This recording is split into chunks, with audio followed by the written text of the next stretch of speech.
Hello and welcome to warrenthornton.com. We have a very long, not a long show, but we do have a very interesting one for you tonight, I think. Let's have a little look, shall we?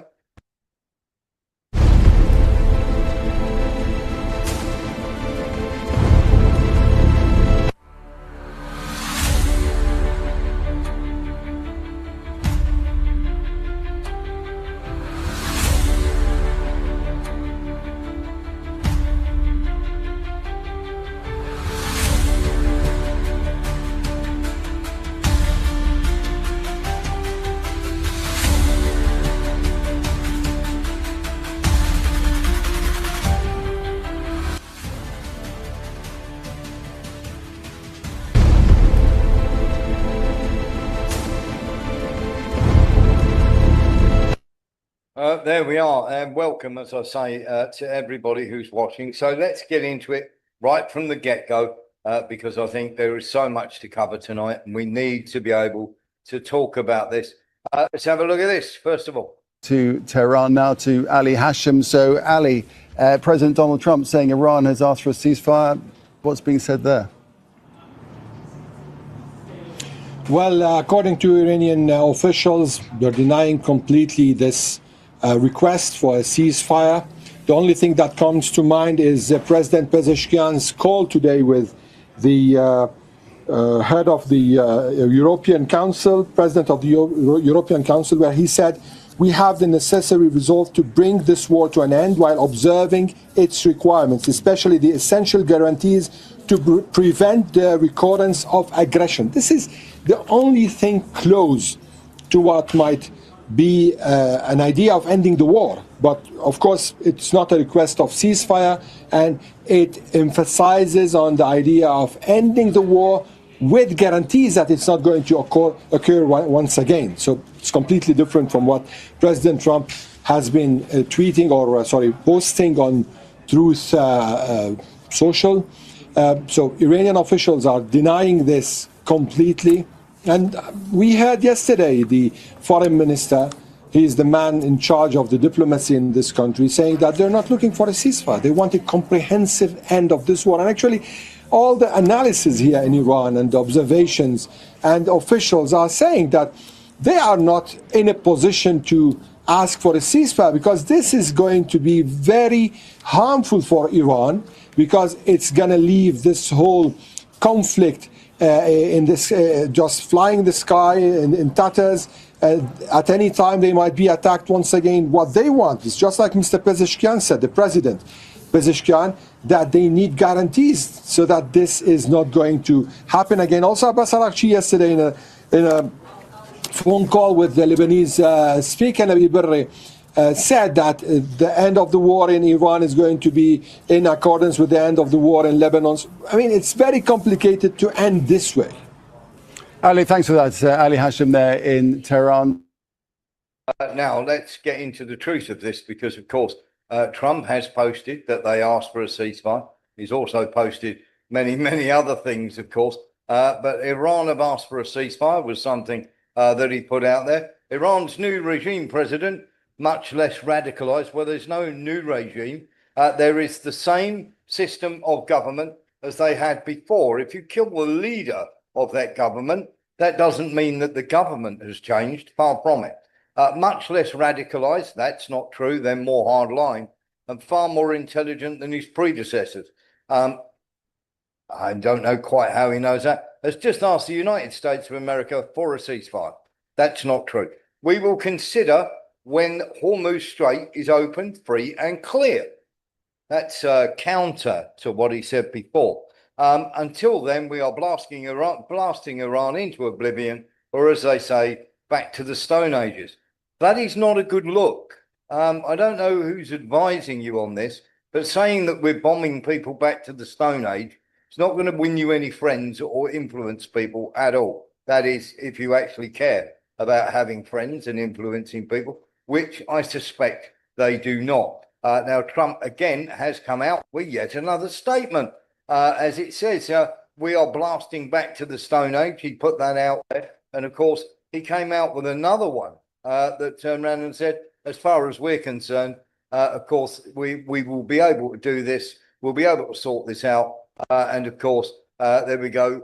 He's put this out on 3 occasions now. And of course, everybody is calling it out because having put the same statement out on 3 different occasions, everybody is saying, why are you doing this? You just need to put it out once. Well, Iran have responded to this quite straightforward. Trump has finally achieved his dream of regime change, but in the region's maritime regime. The Strait of Hormuz will certainly reopen, but not for you. It will be open for those who comply with the new laws of Iran. The 47 years of hospitality are over forever. So there we go. That is literally the Iranians turning around and saying, you are never coming through the Straits of Hormuz ever again. So what is the truth of this?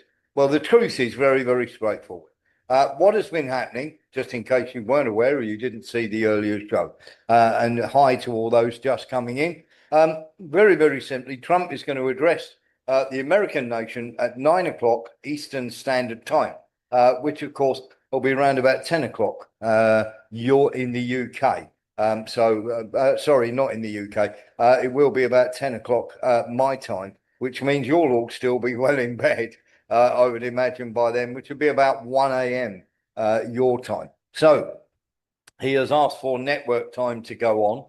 If you're in the UK, by the way, that will be about 1 a.m. It'll be about 10 o'clock here in the Philippines in the morning. So no point us having a live because you'll all be in bed. But we will, of course, be catching up with the morning show, 7:30 in the morning, subscriber show. So if you want to be part of that, come along. Here's what we have, and very, very simply, Witkoff has been texting Arachi. And the reason he's been texting Arachi is they've been trying to put this 15-point peace plan. And of course, they have got very, very upset because, of course, Iran have just been coming out and instead of talking to them, they've not talked to them at all. What they've actually done is turned around and said, look, as far as we're concerned, we're not having anything to do with them. We can't trust them. There's no point us having anything whatsoever to do with Trump. Nothing to do with talks. If they want to have talks and everything else, they can go through the normal channels. And of course, they have literally, America have been turning around and saying, well, they've agreed to the 15-point plan. They haven't even spoken about the 15-point plan. Arachi has had no direct contact back. Yes, he's been getting text messages from Witkoff, but of course, they've been responding through the media, which America are pretty annoyed about. And of course, Trump is just going to keep coming out with all of this stuff until eventually, let's put it this way, it goes away. Iran has come out and said the same thing. This is the Iranian foreign minister straight away saying that they're seeking a completely peaceful resolution of everything. Until they do, there's no talking. Of course, the assault is currently ongoing, but your point is correct. We have no good experience of negotiating with the United States. In the past, we negotiated and reached an agreement, only for the United States to withdraw from it for no reason. Twice more, this year and last year, we negotiated, and the result was their assault and attack. There is no trust that negotiation with the United States can lead to results. Trust is at zero. Every time they present a proposal for negotiation, the first issue we must examine is how honest they are, and we see none. There is no trust, and to build trust, major steps must be taken. Whether the Islamic Republic decides to do so or not is another matter. But in response to any proposal, the issue is how much trust exists. At present, no trust exists. And there we go. So that's Iran turning around and saying what they're saying. And of course, we've had Trump coming out with a couple of things. And we'll talk to about Alex Christoforou and, of course, Alexander Makouros a little bit later. Sean Murphy. Well, I think Arachi is absolutely correct in what he says. Yeah, absolutely. And if you want something to go on that, by the way, very, very easy to get an easy read on this. Oh, there's. Oh. And when I read the fake New York Times, you take a look at it, it's like, oh, they're putting up a good fight. They're not putting up a fight. They're not even shooting at us, okay? Are y'all good? Everybody's good. Everybody over here is good. Yeah. Good. I saw that one come in. You guys all right? Everybody okay? Yeah. All right. And a lot of people are talking about this and saying, where was that? Well, that was in Jordan, by the way, just to let you know. And that means that they very much know where they are. They very much know where the American troops are. If anybody's sort of harboring thoughts, wonderful thoughts of a ceasefire and walking away, Trump may be wanting to walk away. He's not really going to. That's the problem that we've got. And of course, everybody is saying all sorts of different things. But Iran are saying no more passage. And that's it. As far as they're concerned, for the Americans, for the rest of their natural, this is from Sarah Bills from DD Geopolitics. هم دولت هم نیروهای مسلح و در واقع سطوح بالای نظام همه در مورد این مسئله متفق القولن. یعنی ما دیگه نسبت به تنگه هرمز به عقب بر نخواهیم گشت. تنگه هرمز از این پس باید توسط جمهوری اسلامی ایران مدیریت بشه. در این طرح مسائلی مثلا دریافت عوارض باربری یا همون راهبری کشتی ها، هر نوع کشتی، از باربری، از حمل مواد در واقع سوختی، انرژی، کالاهای مختلف، کالاهای شیمیایی، هر عبوری اینا همه درش هست. عوارض آلایندگی هست، برای کشتی ها دارن عبور میکنن. خلیج فارس باید نسبت به سلامت محیط زیستش توجه بشه. و یک پیشنهادایی هم نمایندگان عزیز ما دارن که پیشنهادات خوبی، همه اینا در حال بررسی. من جمله در موضوع به طور مثال عرض میکنم عدم اجازه عبور کشتی‌های اسرائیلی تا همیشه، یعنی در همه تاریخ مدیریت ما بر این تنگه دیگه این اتفاق نیفته. یا اگر کشتی داره عبور میکنه حتما باید توجه کنه با چه عنوانی از اونجا عبور کنه، حتما پیام نام خلیج فارس رو ببره.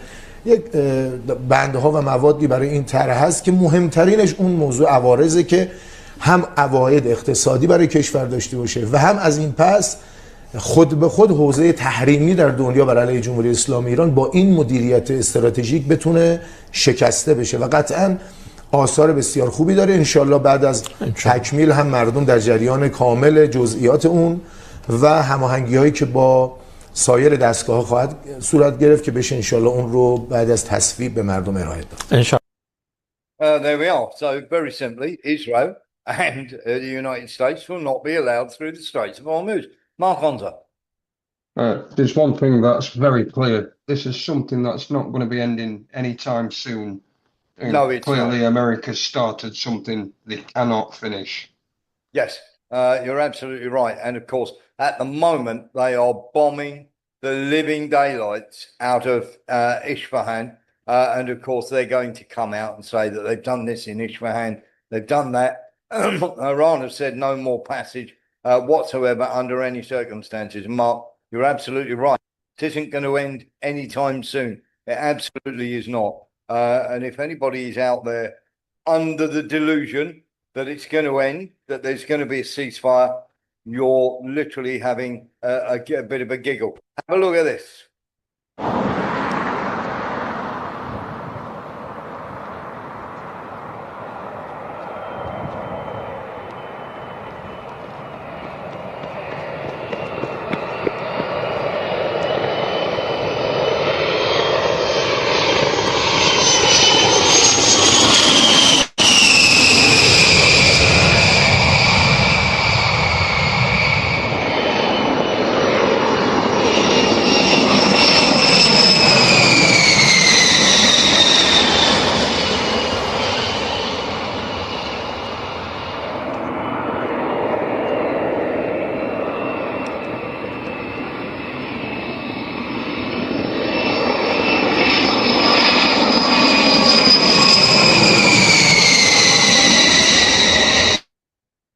There we go.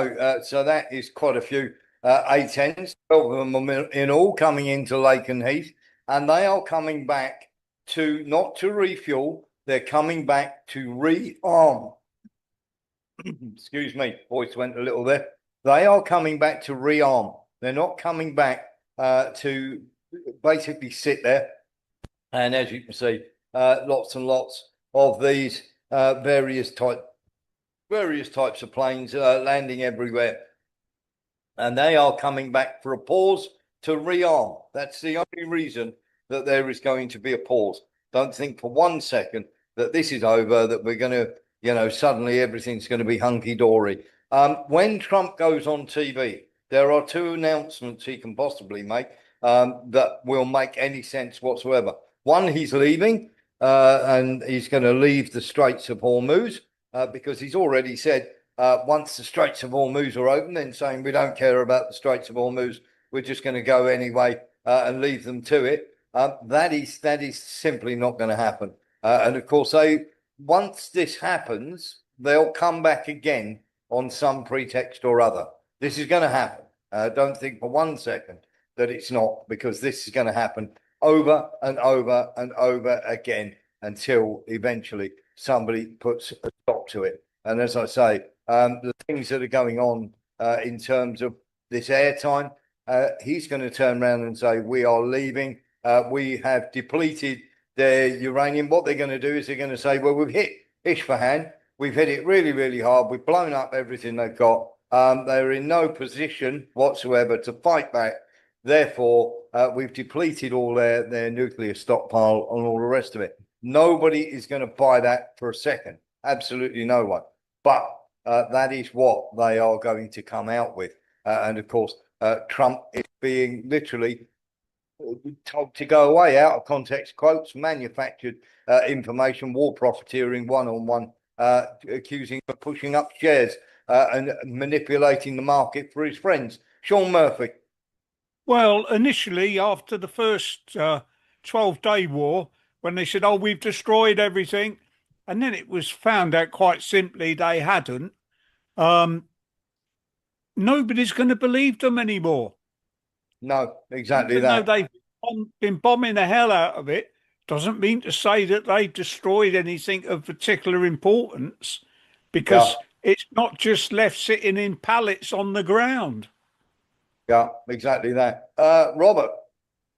I would say for the young gentleman listening in Michigan, this war is being fought for the benefit of the people who are pushing digital ID, and also it's why jobs are vanishing all over the world. Yeah. And I'm sure these chaps are going to think, what sort of job is for you? Well, this government, your government, my government, the one in Britain is exactly the same. We are all suffering, and we must all realize what's being done to us. Yes, never a truer word spoken. Louis Bastos. Nobody believes America anymore, whatever they say, or any Western country. So it's not whether we're going to or not going to. We don't believe in them, anybody anymore. Yeah. So let's give you a couple of heads up here. If Trump walks away from this now, he's finished. His donors will turn on him. There's already people starting to turn on him left, right and centre. He will literally be finished. That will be it. There will be no more Donald Trump, because his donors will make sure of that. What he's going to do is he's going to say that they have managed to hit and degrade. They've pushed Iran back, as I say, as he was saying. We bombed them back to the Stone Age. Everything is absolutely okay. And of course, the Israelis, it is being touted, now we haven't got confirmation on this, that the Israelis are pretty happy with what's been done. One of those, don't really push your luck, because of course we won't go and do it again if you turn around and you start making waves. So be happy with what we've done. We've done enough for you for the time being. And what you want to do now is just be thankful what we've done. And of course, there's lots and lots of people turning around and going, well, this is complete nonsense.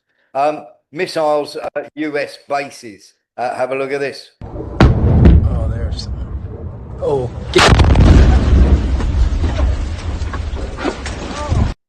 Now, Iran is still able to hit them, as you've seen that one already. But that Iran are still able to hit them because of the Yads, which is this huge underground bunker. It's a huge underground bunker right in central Iran. And of course, they are hitting Isfahan at the moment because it is the site, a nuclear site. And also, they've managed to get rid of quite a few of these rocket launchers. About 15% of the missiles and the rocket launchers, they've managed to blow up with these huge bunker busters. They can't do that at Yads. The rock is too dense and they are too far down. Iran can keep firing and will keep firing. Louis Bastos. And Russia, China, and North Korea will just supply them with more. No problem.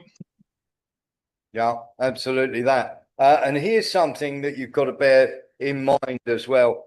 These are US helicopters that are training for an assault. Now, we've said long ago that this is coming.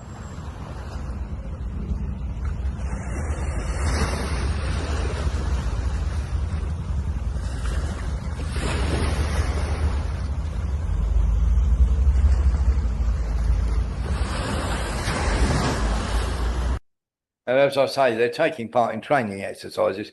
We all know what's coming. There's going to be around about a 5 or 6 day air campaign where they bomb the living daylights out of Iran. And then they're going to try a landing. And as we've been through all 4 places where they're going to try a landing. They might try one at Chabahar. That is a very dangerous one because it still takes them a long way from the Straits of Hormuz. Keshem Island is right on the Straits of Hormuz. That is the worst one where they are sitting ducks. Chabahar is the next most dangerous because we're a long way away from the strait, hemmed in on mountains on all sides. Karg Island, at least they can give some air cover from Saudi Arabia and they can transit everything they need to keep going literally through the corridor there. Chris says, what is the likelihood of a ground invasion? We're just going to come to that. But the ideal place for them to go, of course, is Tabriz, where they've been bombing the living daylights out of that and try and cut off that corridor. So the idea would be to capture an oil field in the northern part of Iran and then use what they did in Syria, where they use all these Blackstone people and everybody else, and Blackwater and various other paramilitary companies. And that's the whole idea. What were they training? Warren Wifey thinks it may be in Cyprus. Yes, it is. Where were they training? Sorry, yes, it was in Cyprus. They're training and they're using British Air Base to do that. Guess which one? Akrotiri, the one we've been telling you that's happening. What is the likelihood of a mass ground invasion force? Very, very small. You can do what you need to do. You can put Karg Island out of business by bombing the hell out of it, okay, for the time being. But the ground invasion itself, if it's going to come, it's not putting troops on Karg Island, absolutely deadly. You're going to get wiped out. But the northern part of Iran, what they did in Syria, going in, capturing an area, a set of oil fields, and then expanding from there later, at a later date, that's certainly on the cards. And as they say, in answer to Chris's question, they didn't get dressed up for nothing. So they're going to go in a limited capacity, and they're either going to try some strikes and then withdraw, or they're going to go and capture an airfield. But trust me, no matter what Trump says tomorrow, this thing is not over. I am hearing this from our sources in the Pentagon that they are gearing up. They didn't get geared up for nothing. They are getting ready to go into an area. And I turned around and said, it seems a bit crazy. And they said that they are worried sick, okay, that Trump is going to give the okay on this. Rubio is pushing very, very hard for this to happen. Robert. What must be remembered that all governments that are involved in this, British government, American government, the American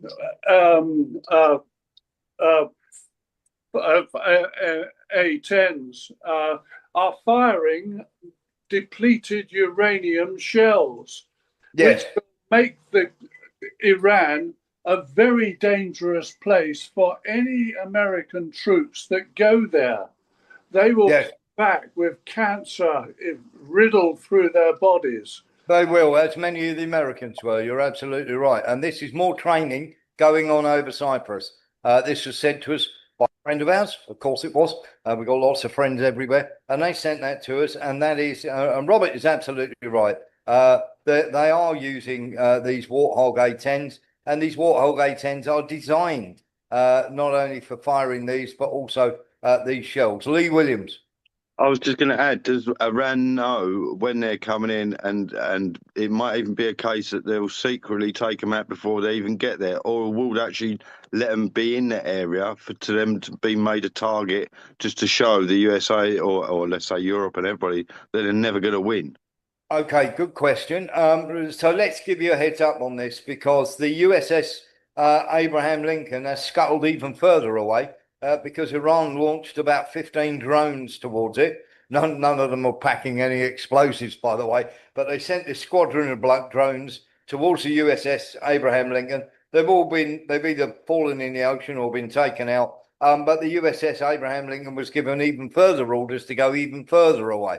So, of course, this is a problem. If Iran are sensible, and Iran are sensible, they turned around and said, we're waiting for this. And literally, what you would do is you want them to come in, and you want to have some idea of the area they're going. You know, like the Normandy landing succeeded because the Germans split their forces. Iran are not going to do that. They're going to get good intel from the Chinese, from the Russians, where they're going to go. And if they've got any sense at all, they let them come ashore. If they're going on an island, if they try one of these islands or the port, it's going to be a bloodbath. You're going to see hundreds. And there are more troops dead than people are letting on. So remember what we said about American military. They subcontract out to these private security firms, and then America have Great Britain, France, everybody has plausible deniability. They can go, oh no, they're mercenary soldiers. They weren't part of the British Army. They weren't part of the French Army,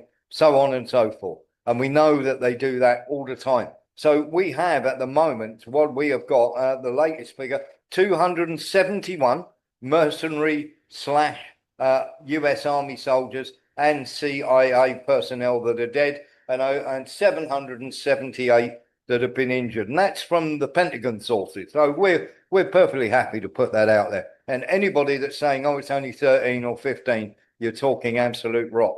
Okay, and people turn around and go, oh, mercenaries. The US base in Erbil, it's on its own, has had more casualties than they are actually turning around and saying that they've had. Okay, as I say, the US base in Erbil has just gone. You know, when it's been blown up, and it's been blown up left, right, and centre. Let's have a little look. And while we're on the subject of Erbil, by the way, this is Britain's Castrol oil, literally going up in flames in Erbil. Here we go.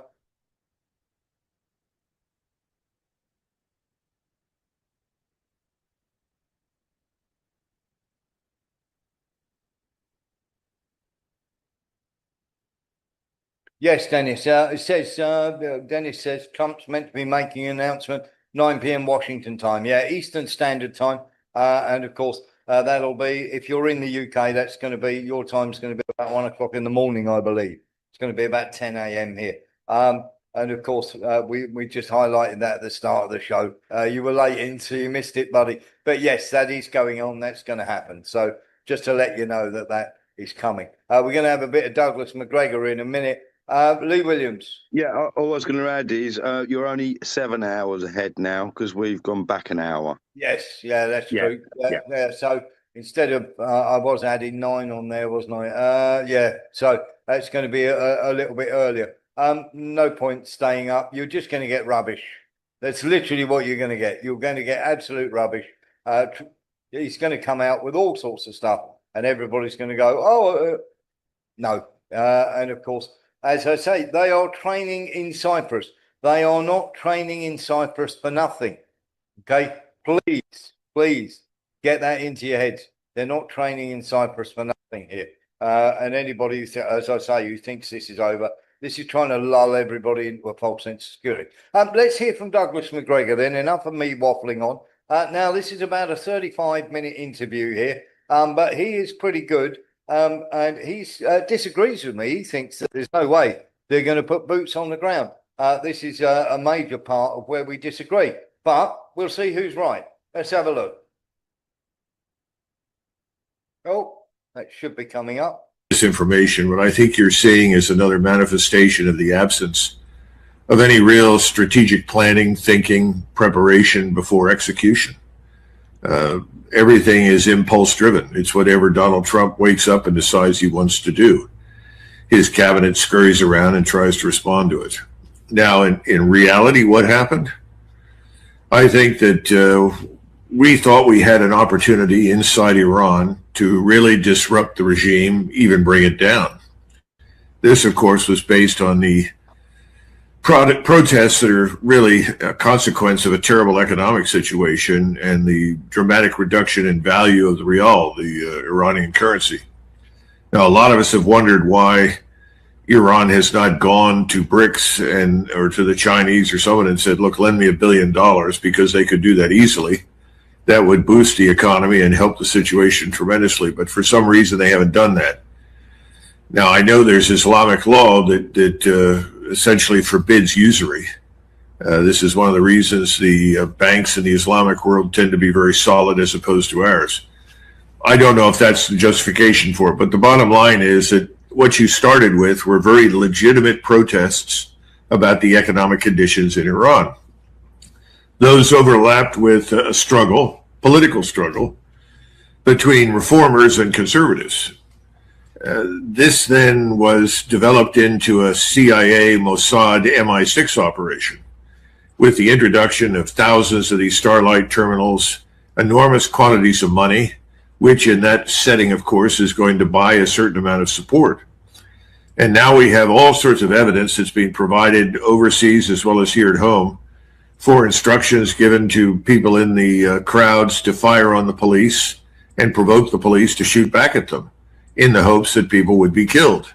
And this then would worsen the situation. Well, all of this unfolded, and it failed. It failed for a whole variety of reasons. The failure began, I would argue, last week on Friday when the Iranians and the Turks cooperated to annihilate 400 Kurdish fighters who were trying to move from Syria into Iran. Mm-hmm. I don't think the Mossad or the CIA anticipated that, but I think that's a very important development. There's a growing appreciation in Turkey for the criticality of stability and unity in Iran. The two states, for different reasons, have been competitors and sometimes enemies over 1,000 years, but both are civilizational states. We need to understand that. Americans don't have any idea what that means. Iran is Persia.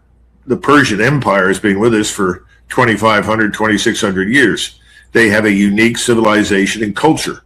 So did the Turks, for very similar reasons. The Turks came out of Central Asia. They're not Arabs. Anyway, the point is that both of these states are not going to help us or the Israelis destroy one or the other, because they see their survival as civilizational states at risk. So what's happened is that the Starlight terminals were largely picked up, confiscated. The Chinese assisted technically helping to suppress and jam these things and the satellite connections.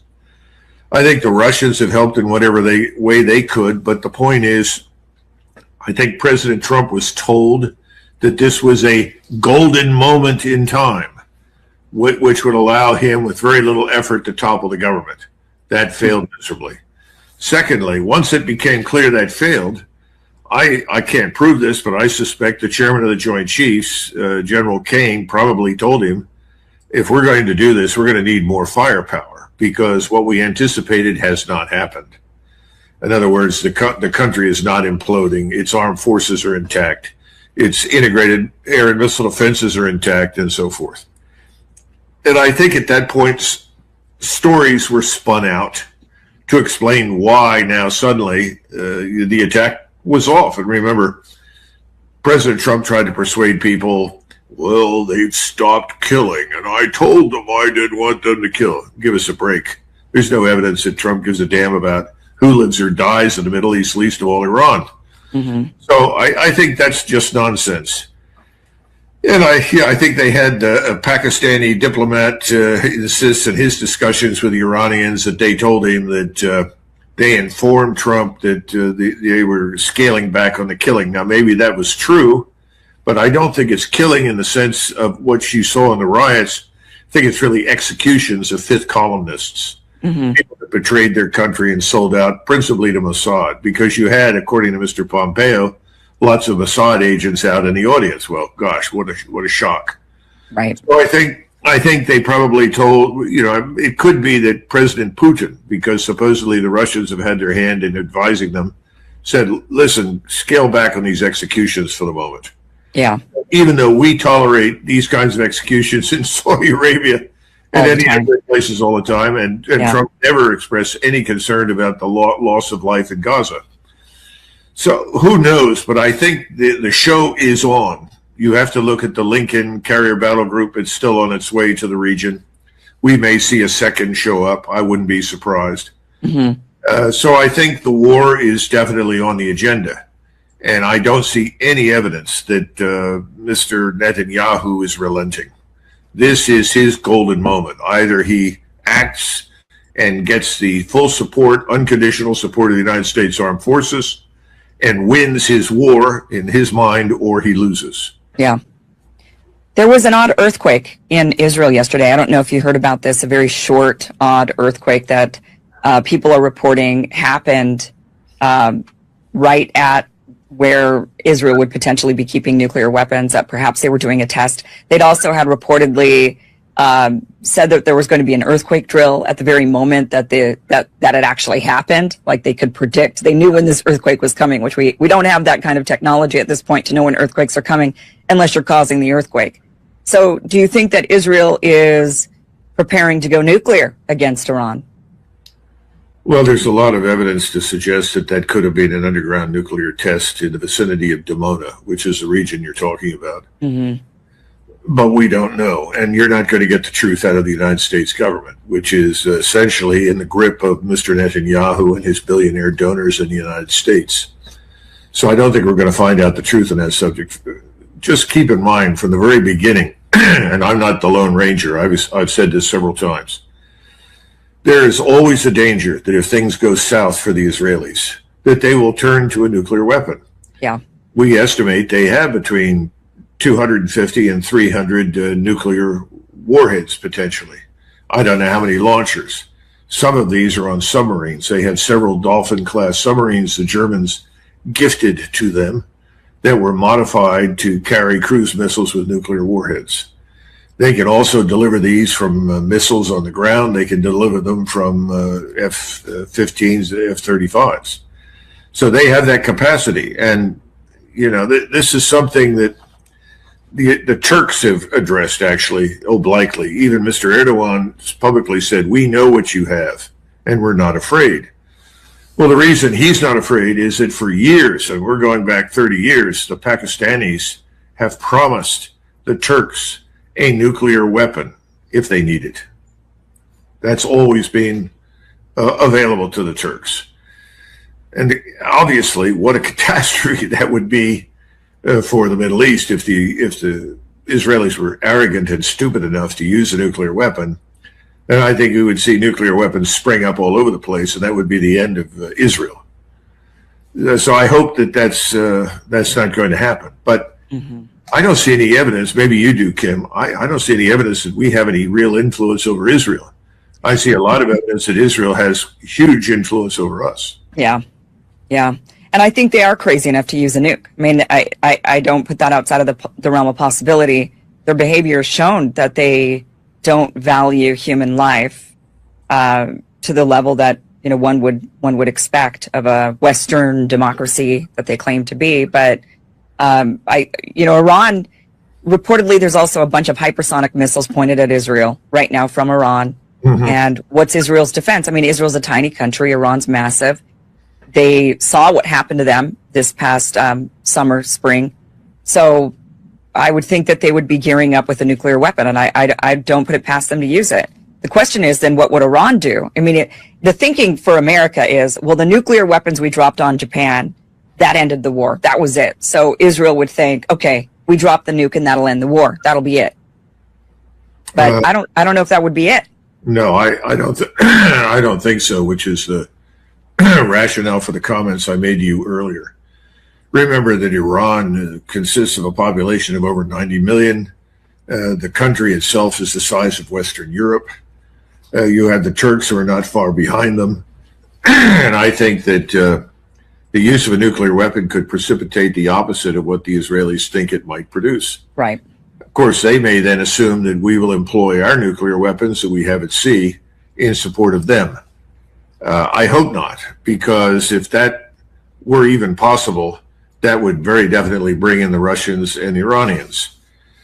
Remember that the Iranians buy roughly 30% of their oil from Iran. It comes through the Persian Gulf. The Chinese, you mean? Chinese, yeah. Yeah. And then the Russians are very, very concerned about their southern flank because of Central Asia. They want a stable partner in Iran. Iran, if it were to become destabilized or worse yet, divided or fragmented into smaller states, could prove to be an enormous problem for the Russians. They want good relations because they also want Iran to be part of BRICS and this thing we call the One Belt, One Road project. And we've already seen trains arrive from China in Iran carrying various goods. So Iran is a critical member of the what I would call the China, Russia, India, Iranian quadrangle, if you will. All of these states are linked in one way or another. So we're looking at a real potential in the region for Armageddon, which I suppose there are some deranged people that welcome that on the belief of that some has some sort of religious payoff, but for the rest of us, it's insane. Right. And we should try and stop it to the extent that we can. But here's the problem: as I was reviewing this man Witkoff, the real estate guru or whatever that is friends with Trump, who runs around with Kushner making deals and pocketing huge quantities of money, at the same time theoretically representing us. And he communicated these demands to Iran. He said, stop enriching uranium, reduce missile stockpiles, reduce approximately 2,000 kilograms of enriched uranium material to 60%, and stop supporting quote-unquote regional proxies. That means anybody that Israel doesn't like. Right. In return, we'll lift sanctions. Well, that's just, they can't comply with that. You might as well say the same thing to the Russians. We keep making demands of the Russians, now making demands of Iran that they won't meet because they're sovereign states. And the more that you threaten, the more persuaded they are that they desperately need to build up their military capacity. So it looks like a dead end, and I think we're going to see this war break out probably in 7 to 10 days. How does it end? I mean, when it comes to regime change, for example, I don't know why they ever thought there's only one way. I mean, we've been doing all of these various tactics to try to get the people inside of countries to turn on their leadership, right? We've sanctioned Cuba for how long, kept them poor for how long, did the same thing to Venezuela. They saw 130,000% increase in inflation. It didn't work. It didn't oust Maduro. There's really only one way for regime change to happen, and that is the military's got to turn on you. And that has historically been the case over and over and over again. When you lose the military, that's when you lose your power. It all comes down to military. So it doesn't look like the Iranian regime, the Iranian military is turning against the Iranian government anytime soon. I mean, maybe, and that would be the only way I could see change actually happening. Otherwise, you just end up in an all-out war, a bloody war, and then I don't know exactly how does that one end. We're not going to go and conquer Iran, are we? I mean, what would be the end game of that war? How would it end? Israel is in a win or lose everything situation. So if Israel embarks on this war with Iran, the leadership of Iran, the state of Iran, must be destroyed. If it's not destroyed, Israel will be destroyed. I mean, this is the view from Netanyahu and the people that support him. So this is a one-way ticket to Armageddon. So, whatever happens, unless miraculously, as you point out, everything changes, which I don't expect to happen in Iran, this will end up being the destruction of Israel. Now, here we are, and we have pledged our life, treasure, blood, everything to defend Israel to the bitter end. Well, what does that mean? How far are we willing to go? Right. Are we willing to engage in a nuclear exchange on behalf of Israel? Well, right now, I would say President Trump would do whatever he's told by Netanyahu and his donors. I just read the other day something about Ron Lauder, this billionaire whose mother or grandmother, I guess, was thrown out of Vienna, Austria, back when the Nazis took over, and she had a perfume business. She came to the United States and made it into $1 billion perfume industry. Supposedly, he is the one who planted the idea of annexing Greenland with the president. So we know who the president listens to. He listens to his billionaire friends and buddies, who all happen to be Zionists. So my great concern is that instead of acting like the president of the United States, he'll act like the president of Israel. And that means that he'll rush to the defense of Israel, come hell or high water. I mean, isn't that why Mark Levin calls President Trump the first Jewish president of the United States? I just don't know how this ends. I mean, that's just the real question. Do you think we're going to end up sending American boots and putting them on the ground in Iran? No. The country's too big. There are too many people involved. We couldn't control Afghanistan if our lives depended upon it. We couldn't control Vietnam, really. Unless you're willing to go in and essentially behave like Genghis Khan and kill 40 or 50,000 people to make your point, which, thank God, we have not been willing to do, then I don't see much hope. I mean, in Algeria, where the French had enormous success against an insurgency, they always admitted that as soon as you pulled the troops out of the area, you lost control again. So I don't see any future for that. All I see is the potential for enormous destruction of life and property. The other thing is that we should not discount the readiness of the Russians or the Chinese to become involved in this. Yeah. And I think we do. And I think President Putin has tried very hard to make it clear, don't do this. Don't engage in this war against Iran. And I think we've said, oh, well, it doesn't matter. Listen to General Keane, who probably is one of Trump's senior military advisors for all intents and purposes. And what does he say? Oh, Putin's bluffing. The Ukrainians are winning. Millions of Russians are dying. The economy's broken. Don't worry. That hasn't worked out very well. No. But I think he still is singing the tune that the president is hearing in his ear. Well, Colonel Douglas Macgregor, thank you so much for being here and giving us your insight into this. It's a scary time for sure. I mean, again, I just don't know how what they think the outcome, what a positive winning outcome is for them. If they think they could go in and somehow control Iran, take down the government, and then what? Are we gonna break it up into pieces? And there we go. So that was Colonel Douglas Macgregor. I thought I'd play that for you, and of course, it's broken up into two segments. The very, very simple thing here is Douglas Macgregor is an excellent commentator. We do disagree on boots on the ground, and there's a reason we disagree on boots on the ground because of various, shall we say, stuff that they're training with at the moment. And for me, that is a real problem. Everything that they are training with is going to be a problem. Nilis. Yeah, I think you're probably right, rather than he is. But he said that they would be really stupid if they put boots on the ground. Never underestimate the stupidity of the American. I'll tell you the three things that make me think this, Nilis. First of all, putting all those people there and the people that we've got that are very close to the Pentagon, Pentagon, they're actually in the Pentagon. So, is that they've got F-16 multi-role fighters.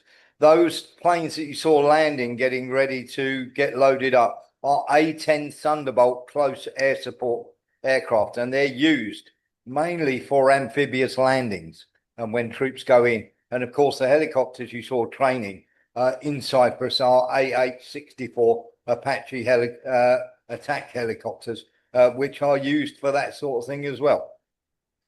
Was that Megyn Kelly he was talking to? Sorry? Was it Megyn Kelly he was talking to? No, he doesn't talk a lot to Megyn Kelly.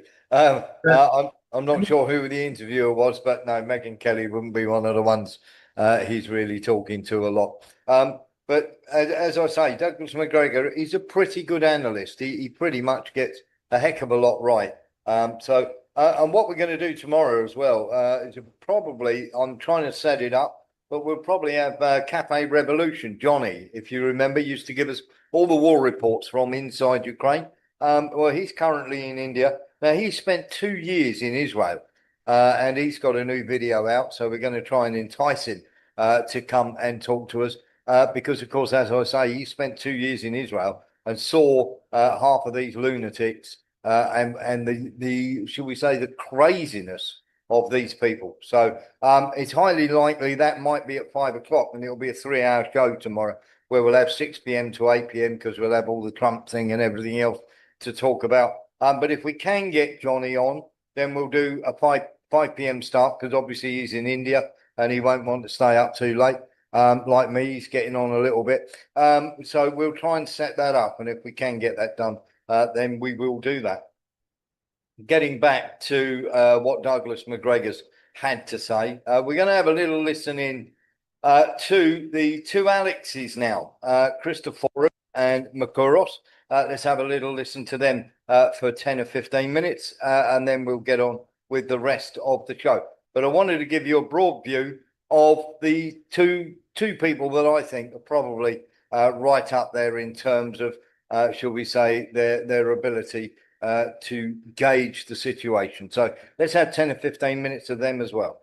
All right, Alexander, let's talk about the war in Iran, and let's talk about Trump's latest Truth Social post, and we can also discuss the Wall Street Journal article, the latest from the WSJ, which is now saying that that Trump has told his aides that he may walk away from the war, complete the objectives that Rubio actually outlined yesterday, which are basically military objectives: destroy the Navy, destroy the Army, destroy the launchers, accomplish these goals in the next 2 weeks, and then he's going to walk away from this conflict, is what the Wall Street Journal is reporting. This comes 2 days after the Wall Street Journal reported that Trump is preparing for a ground invasion into Iran to extract the uranium. So a lot of confusion with regards to Trump's messaging, and then we have the actual war that is happening and the information around the war, which is a continued escalation and the conflict continuing to intensify. So what do you think is happening now with the war? I will tell you what I think. I think that Trump has now finally grasped the fact that he's losing control of this whole process. The Iranians are not capitulating. They're not negotiating. The way I read his Truth Social post, his latest one, is as an expression of frustration. He says that he's involved in negotiations with a much more reasonable and rational government than the one that was there previously. Of course, there is no visible sign of such a thing. It's pure fantasy. Basically, I read that as a plea to the people who are now in charge in Iran to negotiate with him. Because, of course, Trump cannot bring himself ever to just plea in that way. He adds this extraordinary threat, which is the same threat he's made in the past, to completely obliterate Iran's energy system. The Iranians were not moved by that before. I doubt they will be moved by that again. I don't believe it is achievable. But anyway, that is one thing that Trump is trying to do. He's trying to persuade the Iranians to negotiate with him so that he can get some kind of an off-ramp. That is one thing. And then at the same time, because this is someone who is, I would say, I think thrashing around is not too strong a way to describe it. He's also saying, well, let's have a ground invasion. Let's take Harg Island. Let's take other islands in the Strait of Hormuz. Maybe that will put the pressure on the Iranians. And then there's the third side of him, which says, well, look, if I can't get a deal, if nothing can be achieved, well, I'll just walk away. I'll leave it to the Europeans to sort out what they can with the Iranians over the oil. I will I will declare victory and walk away. And I think in Trump's mind, all three of these things are going on, spinning around inside his mind, from one day to the next. Sometimes he thinks of doing the one. Sometimes he tells his aides that he's thinking of doing the other. Then other times he's talking about doing the third. But I don't think there is any settled policy between the three. The dynamic is out of his control. The Iranians don't seem to be interested in negotiations.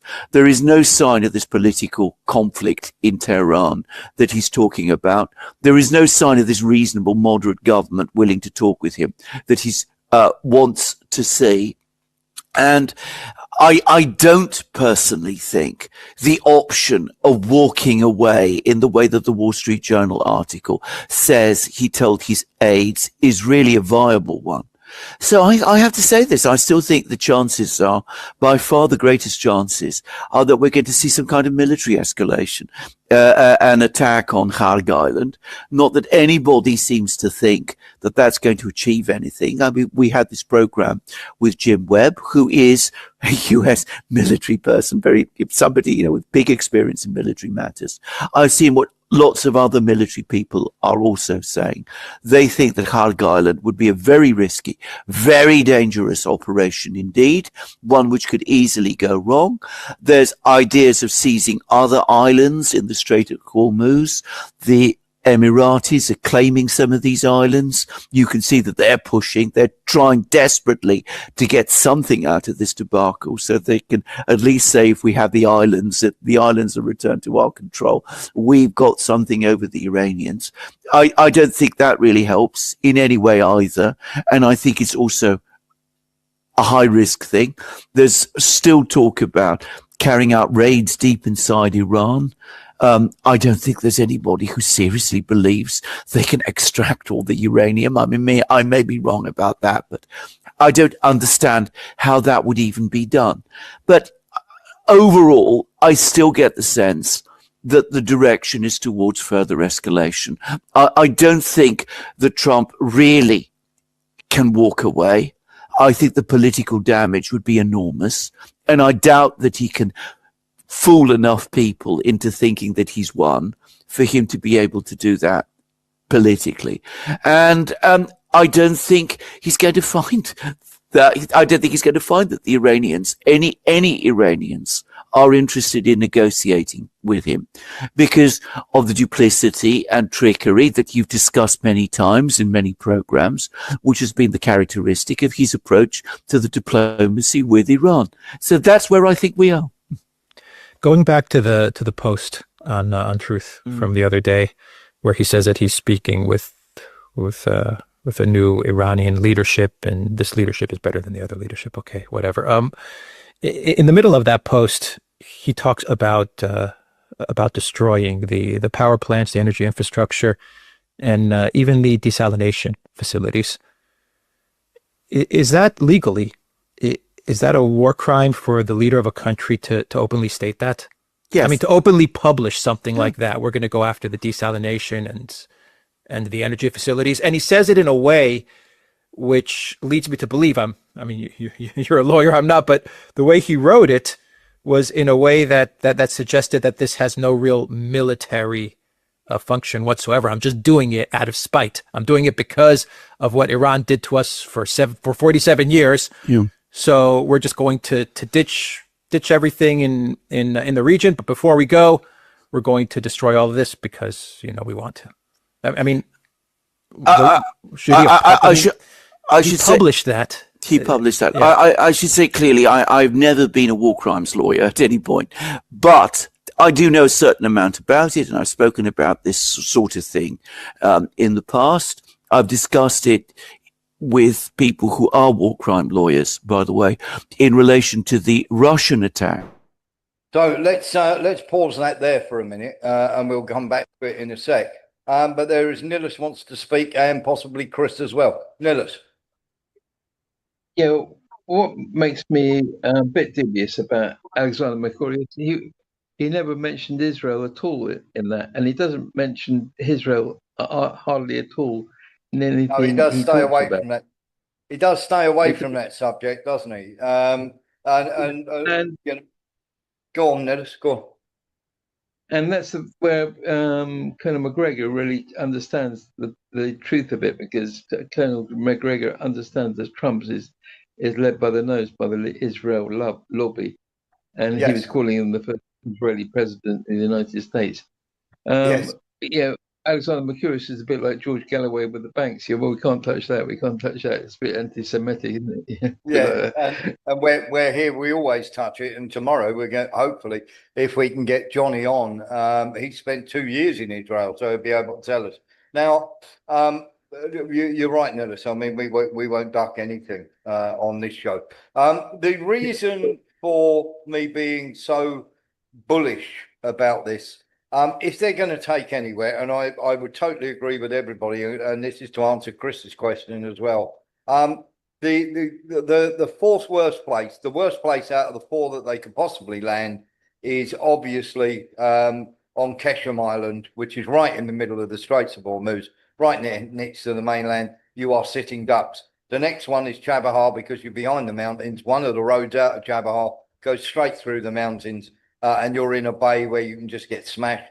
Karg Island, as I say, they can resupply through Israel and Jordan. But the most sensible place, if they were going to do a land operation, and remember, this may be all smoke and mirrors now, would be to do what they did in Syria, is take one of the oil fields in the north and then sow dissension inside the country, and then slowly do a yet another one of these, shall we say, overthrows of the government from inside of Iran. I don't personally think that can work, but they may well try and take one of the oil fields in the north, which means they can then resupply through Armenia. After all, Heli Arnoux of the French Military Intelligence Service went to Ukraine to set it up in 2020, and then he was made the NATO attaché, French defense attaché for Armenia. So this has definitely been in the works. And of course, they've already got oil fields in the Zangezur corridor, which has got all American mercenaries looking after the oil interests there. So, Nilis, as far as I'm concerned,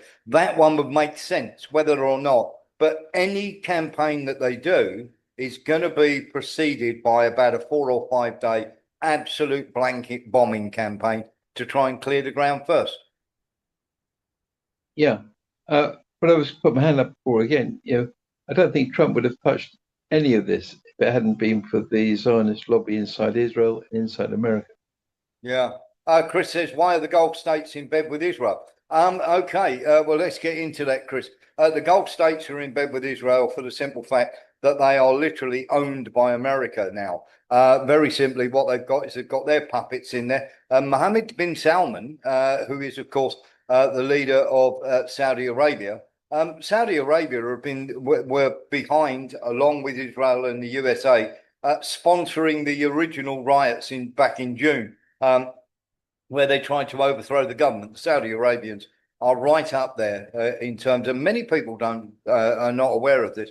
The Saudi Arabians are the third biggest sponsors of terrorist groups anywhere in the world, which is quite crazy, isn't it? And of course, Chris is saying it's because they're Wahhabis. Yeah, Al-Qaeda's, ISIS fanboys. And of course, you're absolutely right. And this is one of the reasons that, of course, we keep calling out. But you have to remember that they've got an American proxy in now, Chris, in every single state. If you look at the Gulf of the state of Hormuz, let's get the map up for you, actually.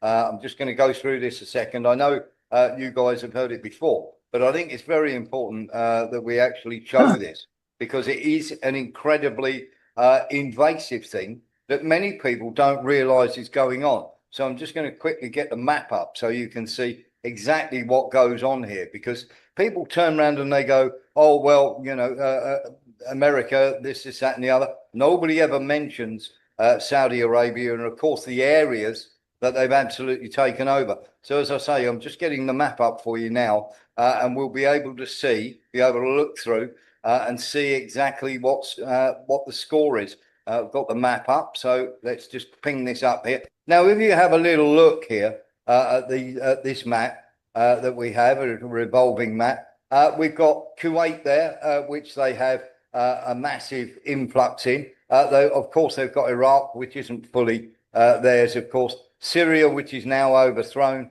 And then if you go down through these, you go Kuwait, you go Saudi Arabia, you go Bahrain, you go obviously Qatar, United Arab Emirates, and Oman. So all that side of the Persian Gulf is basically owned by the Americans, because what they've done is turn around and said, we'll look after your interests in terms of if you ever come under attack. And it's quite clear now that they can't.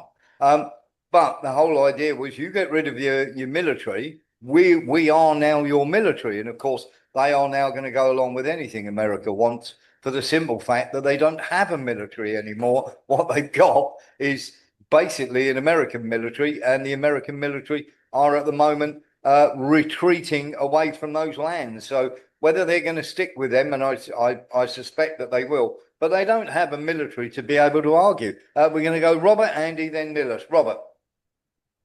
The only way for Trump to come out of this smelling of roses is for him to have a night of the long knives, a la 1936. Yes. And send everything against Mossad and anyone with connections. And that includes the Edelsons, Soros, all the big Jewish donors. Wipe them out. And then he can come to an accommodation with Putin and say, look, I'll be your bitch in America. That's a great idea, Robert, but it's much likely to be the other way around, to be honest, and more likely they'll get the knives out for Trump. Trump will not be able to do anything. He'll become an impotent president after November when he loses the midterms, and he's going to lose the midterms. When he becomes an impotent president, because his MAGA base is melting away, because he ran on no more wars. And then what will happen is they'll probably anoint little Damien, which is Marco Rubio, and that really will be a problem. But yeah, I like the thinking, but the chances of it happening pretty much zero. Andy. Yeah, I was just going to say, if they hit or start carpet bombing around Tabriz, we know they're going in there. Yes, absolutely. Once if you suddenly get a 5-day carpet bombing campaign, see, because it's very, very easy for him to turn around and go, they're negotiating, they're reasonable, and then 3 or 4 days later, well, we put their proposals forward, they knocked them all down, therefore they're as bad as the old regime. They haven't learned anything. We're going to have to go back and and sort it out. But Israel have turned around and said that as far as they're concerned, and I don't believe this for a moment, that they don't consider Iran an existential threat. Now, unless Israel have been promised that America are going to stage something like that oil field thing, where they do a Syria type thing, then of course Israel, anything that Israel are saying in that regard is complete and utter nonsense. Nicholas. Yeah. We talked about this before, but the thing is that the Arab states, they had their leaders parachuted in by the British and the French after the First World War. And I mean, at the end of the day, what are they going to do? I mean, let's not forget, Iraq invaded Kuwait in about 5 minutes. Yeah, well, the thing is that Iraq, Kuwait was part of Iraq. That was divided off because it was rich in oil and given to a family that was Jewish at one time. And who put Saddam Hussein in power in the first place? Yeah, that money has been used to create terrorism all over the world, especially in the Belt and Road. From the Uyghurs in China itself, from Myanmar, right along the Belt and Road. It's Islamic, so-called Islamic, because they're not Islamic. And it's interesting. Islamic, they are part and parcel. You're absolutely right. What they do there's much Islamic as the Zionists are Jews, and and you would find along that path. It's a bit like with fundamental evangelical Christians. You find a lot of paedophilia within these cults as well. Yeah, and I don't want to drift too much off the topic. Yeah, but go on. But it's interesting that one of the purest forms of Islam and Arabic will be found in Yemen. Yeah, and those those countries that got rid of their leaders, like Libya, those countries that got rid of their Western given leaders, like Libya, Iraq, Syria, they're the ones that have been in these forever wars, and we've seen the result of these forever wars that have put either destroyed the countries and made them,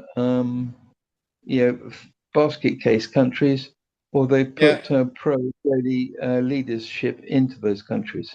Yeah, exactly. And what you've got is Myanmar at the moment, which is undergoing all sorts of craziness.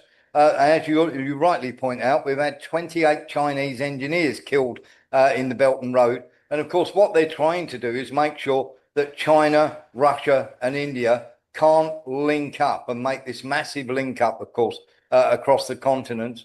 And we know that Iran is a major part of that. With the roadway that's going to go, with the railway that's going to go here to a place called Chabahar, which we've already mentioned, which is the bay they might try and capture. And then, of course, they are able to do a deal, China with Pakistan. And remember that we've just had the Nepal overthrow as well. We've had the Myanmar overthrow. And of course, there's lots going on in Tajikistan and of course, Kyrgyzstan as well. And there's lots of this going on.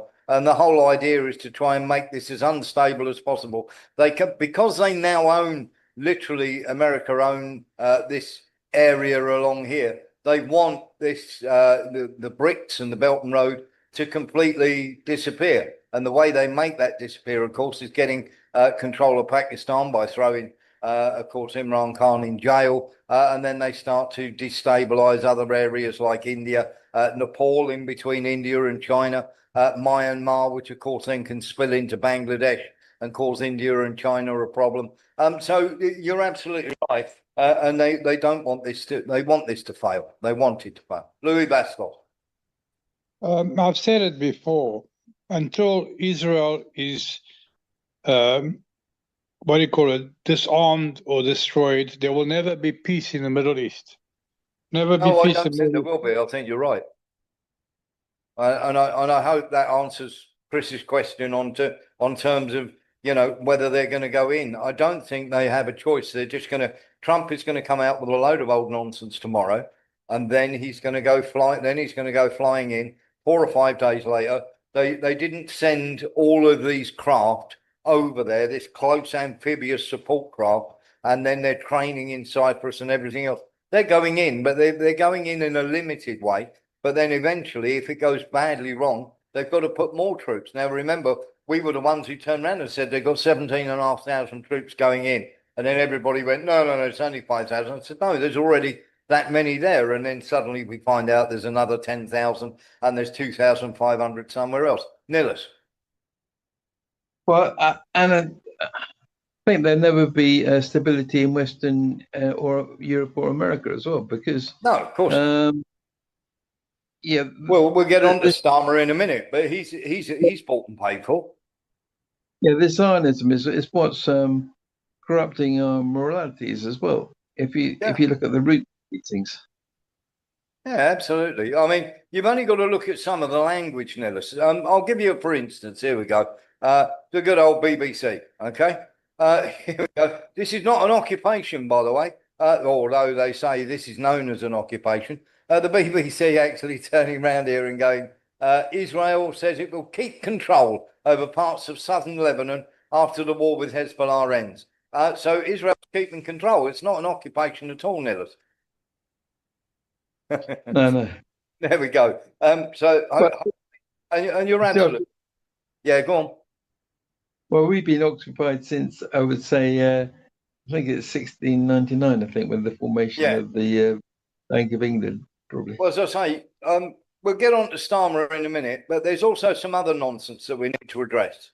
The US strongly considering NATO exit, says Trump, and he might mention something about this as well tomorrow. Now, very, very simply, take absolutely no notice of it whatsoever. This is a tool to try and literally gain as much traction and try and get some, not so much payback, but get full control. And to reassert once again who's the boss of NATO. They're not leaving NATO. If you think for 1 second that they're going to abandon all their bases, their air bases and their naval bases, and they're building an air base and a naval base in Sweden as we speak. That's been kept very, very quiet, but we did tell you about it about a year and a half ago. They've already started building that. Then very simply, he's not leaving NATO. He's not going to abandon all those air bases, airfields and naval bases in Europe. Absolutely not going to happen. Andy. What happens if it's the other way around? What happens if all these countries say, fuck off? Excuse my French, sorry, I didn't mean to say that. Yeah. Yes. So let's be absolutely straight here, Andy. Eventually, the UK is going to become a Muslim country. Would you agree? Probably, yes. Not in our lifetime, maybe, but maybe in about 50 to 60 years. Do you think the Americans are going to let the Muslim countries have a nuclear weapon? No. There you go. That tells you everything you need to know. Oh yeah, I totally agree with you. Yeah. Tells you everything you need to go. We've got war coming with the USA, just not for a while. Yeah, it would be nice for if Trump says, right, we're thinking of leaving NATO, then for all these other countries just to call his bluff and to say, right, okay, well, don't worry about you leaving, we'll leave. Andy, I totally agree with you. I would when he said, "Oh, we're going to leave NATO," I said, "Great, take your bases with you." Yeah. Load up Ramstein and load up Lakenheath and Mildenhall and just bugger off. Just go. Yeah. Nobody wants you. We had all this thing with the Greenham Common. That's why I really don't like, like the CND and everything else. Lovely movement and everything else. It didn't shift one American base. Nillis, you got your hand up, buddy? Okay. Let's wait. We'll wait for Nillis. Let's get on with some. Can you hear me? Yeah, I can hear you. Right. You say we can become a Muslim country. I don't think we are. I think we're going to become an Anglo-Zionist Muslim country, which would, if you look at, I don't think all this paedophilia that we were having from these Pakistani grooming grams, that's not part of Islam. That's part of this Zionist religion. And what we were saying before about you have it in Christian Zionists as well. You have that same sort of thing. Yeah. You see Prince Charles, the king was sucking up to the same people. You see Starmer sucking up to the same people. But you see Britain, America, and Israel bombing Lebanon, which are real Muslims. Yeah. Yeah, exactly that. We'll have to see. It might take a long time for us to be able to figure it out between us, but that would be my take. But let's have a listen to Keir. Not quite here, Keir. The conflict in the Middle East has now entered a second month, and while we're working at pace for de-escalation and peace, it is now clear that the impact of this war will affect the future of our country. So today I want to reassure the British people that no matter how fierce this storm, we are well placed to weather it, and that we have a long-term plan to emerge from it a stronger and more secure nation. First, let me say once again, this is not our war. We will not be drawn into the conflict. That is not in our national interest.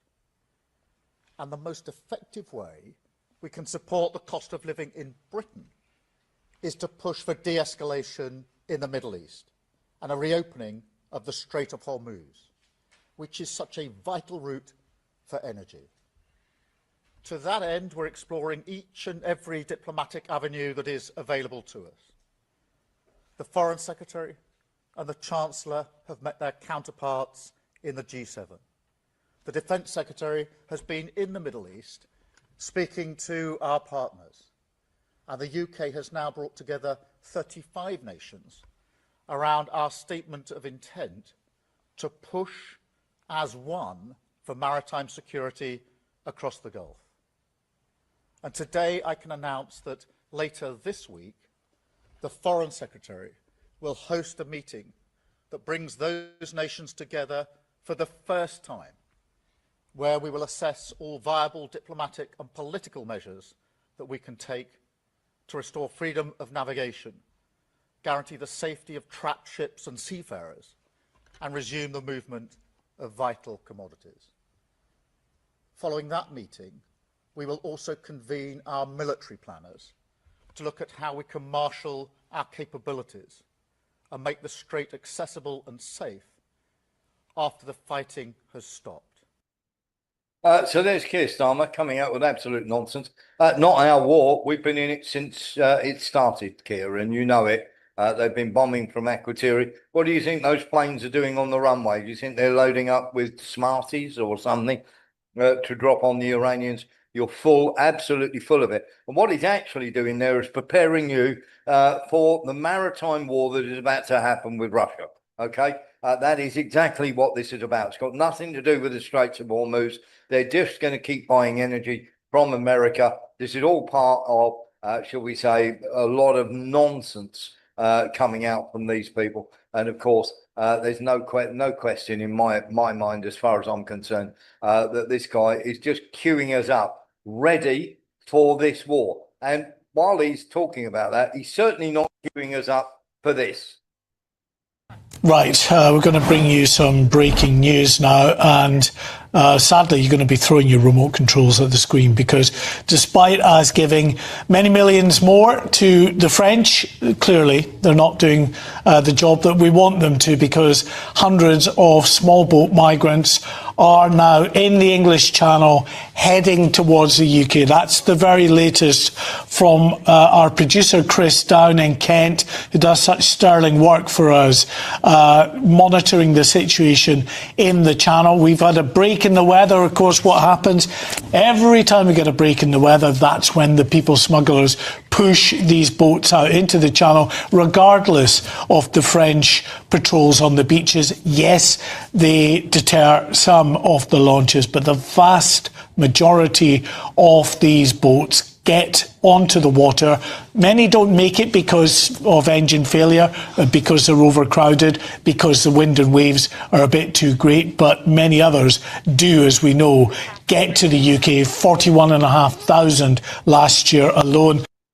Now, Keir Starmer's talking about boarding boats, maritime boats. You can get the Navy out and various helicopters and the RAF out to board tankers that he thinks might be carrying Russian oil. We can't get them out to stop the boats. That should tell you everything you need to know. Now, I'm going to make a bit of a claim here, and I may end up with egg on my face. But I think tomorrow you'll hear, as I was saying just now, that America, that Trump is going to be pushing about leaving NATO. And the simple fact is that he wants to get NATO all back into line to help him with his maritime cause of taking or reopening the Straits of Hormuz.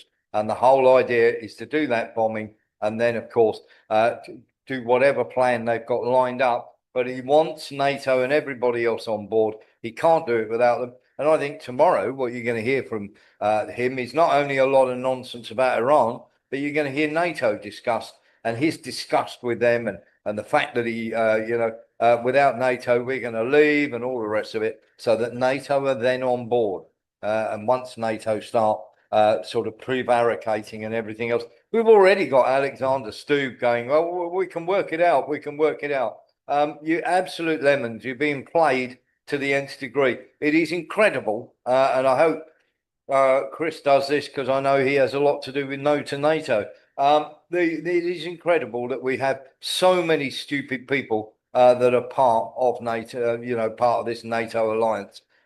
Trump is just going to play them like a fiddle tomorrow. And of course, they're all going to come running left, right and centre. So just letting you know what's coming in. And of course, as for Keir Starmer, he can get people out. He's not going to stop the boats, but he can get people out to do other things as well. Just to let you know as well, let's have a look at this.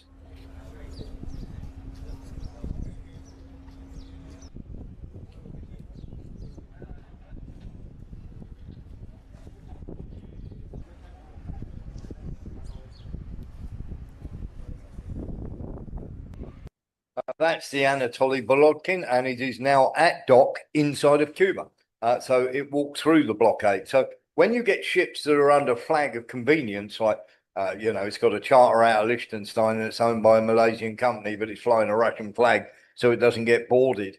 But he's taking, oil or whatever to Russia. There's a big difference between boarding that and boarding a tanker that is full of Russians, that's under a Russian flag and owned by Russia.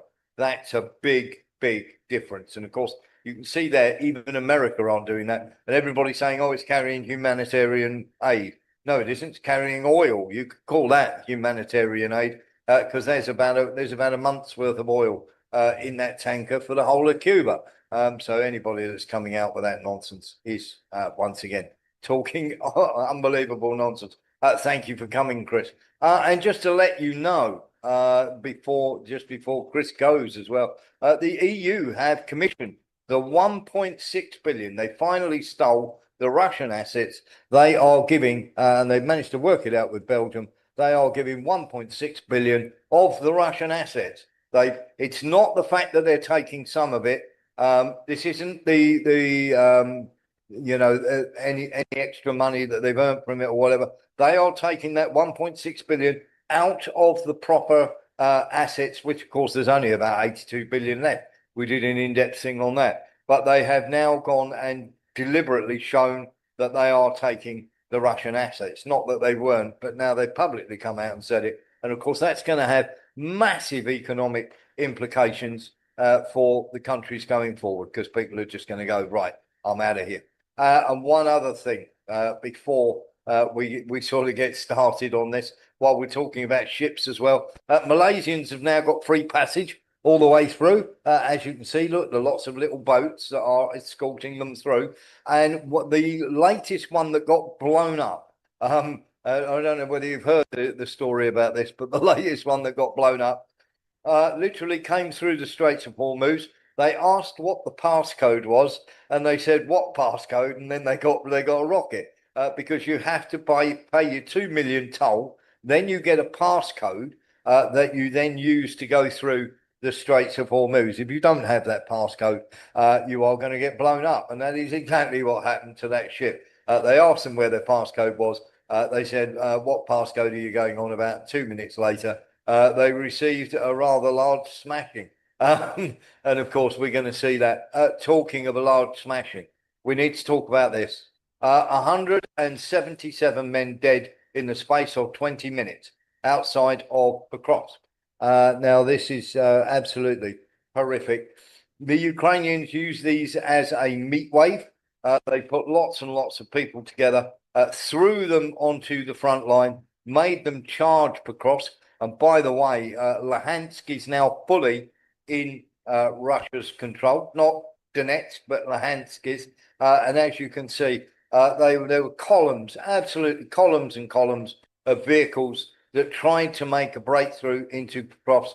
It ended up with the death of over 130 men, as I say, and lots more injured. There is literally the roadways are littered with the bodies of these poor Ukrainian souls who were thrown into the front line. You can see just before there, 2 men who were about to, shall we say, not survive.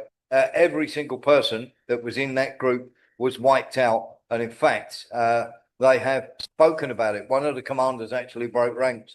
Here we go. The 425th Assault Regiment, Scala, has been a unit that the Ukrainians themselves has described as a meat combine for over a year. Just go to the Facebook group with 13,000 members of families of missing soldiers from this unit and read the post there to discover it. The constant pattern of the missing, age around 45 to 50, 2 to 3 months military service, 1 to 3 combat missions.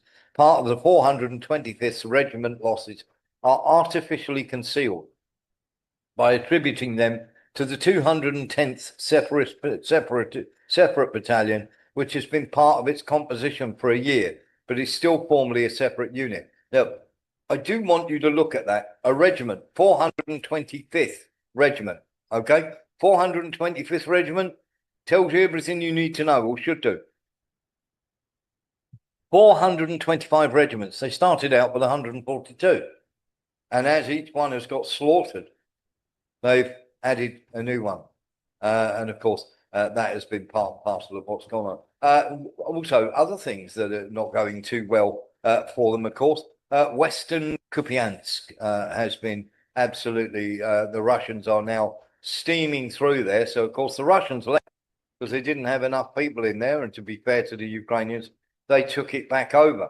But while this has kept them very, very busy, the Russians have been busy making all sorts of pushes around Kupiansk, around Kramatorsk and Slavyansk in the Donbass region. And now that they have, shall we say, the rest of Luhansk under their boot, they can now sort of go back into Kupiansk, and they don't need too many soldiers in that area to have. They can now literally turn on that, because the Ukrainians, as usual, diverted a lot of soldiers up there and left themselves weak in other areas.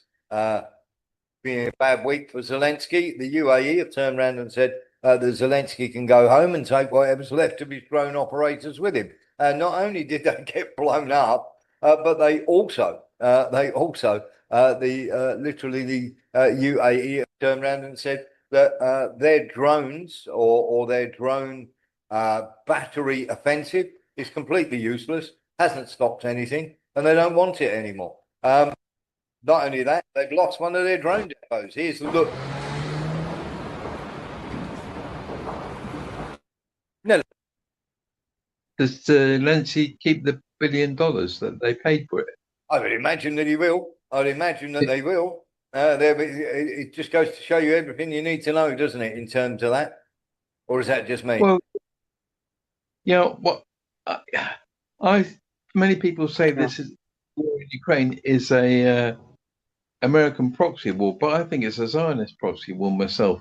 Yeah, and it's the same thing, isn't it? Because Ukraine is their spiritual homeland. Yeah, and we can see the same thing about this stripping the Russian assets. What's that going to do? That's going to put Europe more and more in debt. Is that any of that money go to Ukraine? Is it going to go and pay the pensions of dead Ukrainian soldiers? No, I don't think so. That's just going to put Europe more in debt and more in hock to the Zionist bankers. They're going to come knocking on the door. They're going to come knocking on the door. No doubt about it. Yeah. And we're not going to see much cheaper Russian gas or oils very much soon, no. Yeah, no problem at all. You're absolutely right. Absolutely right. And of course we'll make absolutely certain that.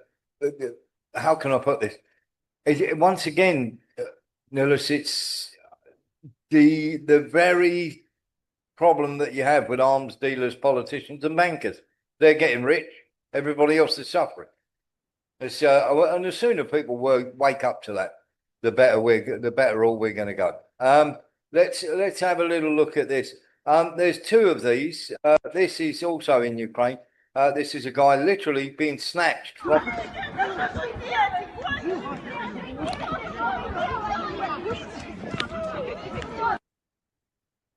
Literally being snatched from a child's playground. Turned out he was the sole parent, and they sent the child to an orphanage. This is what we are backing. This is what we are backing. And I'm gonna play this. I wasn't gonna play this because it's quite upsetting. This is what we're backing. This is another child seeing his father Nicholas very quickly. Yeah, they must have changed the law, because it used to be illegal to snatch somebody off the street. They've never cared, never mind. The law is only there to protect them. It's not there to protect people. This is a child literally seeing along with the mother, seeing the father being snatched. This is a little upsetting, do be warned.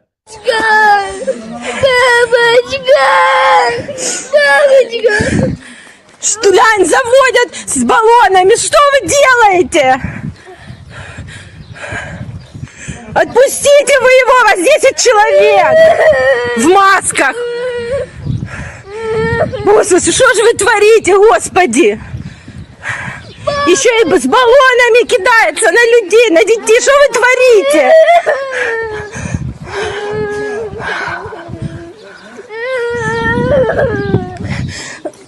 Макар, все будет хорошо. Все, я тебя отпусти камень. Все будет хорошо. Давай его заберем уже, Агарда. Мы не можем его забрать. Вова, что мне делать?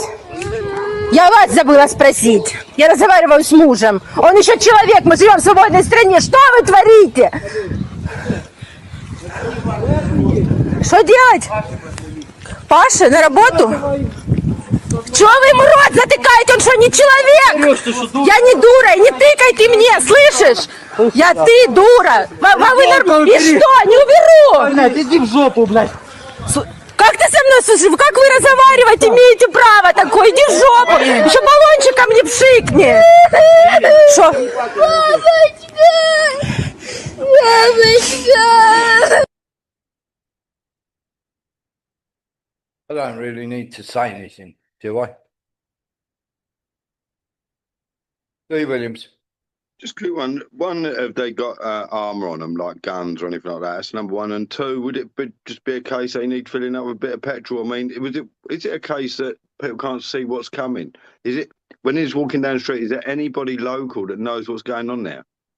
Oh, they all know what's going on. They're too frightened. You have to remember. You have to remember it was only around about 14,000 brown shirts that terrified the whole of Germany. Louis Vastos. If I was Ukrainian and not in the war and at that age, I would definitely carry automatic. You can buy an automatic anywhere in Ukraine.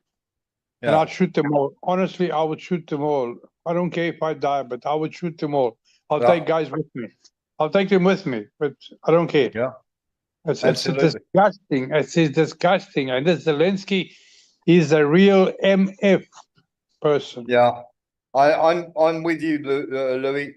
If I'd have been there and I'd have had a weapon on me, I would have shot every single one of them because they're not men. And we in the West are doing that. We are supporting these damn criminals, these Nazis, these Zionists, and that stupid Tama and Macron and this bitch of a Callas, all insulting Russia for. I would destroy these people. Really, I would take them one by one from a building. I'd be watching where they're going, and I'll take them out one by one with my 308, 200-gram bullets. I'll take them all out, really. And if they're in the streets, I definitely have a Colt 45 or a Magnum on me to blow them all out of my way. I can't take this nonsense, and the poor child will disappear. Yeah, and here's where that's okay. And I had the same reaction when I watched it.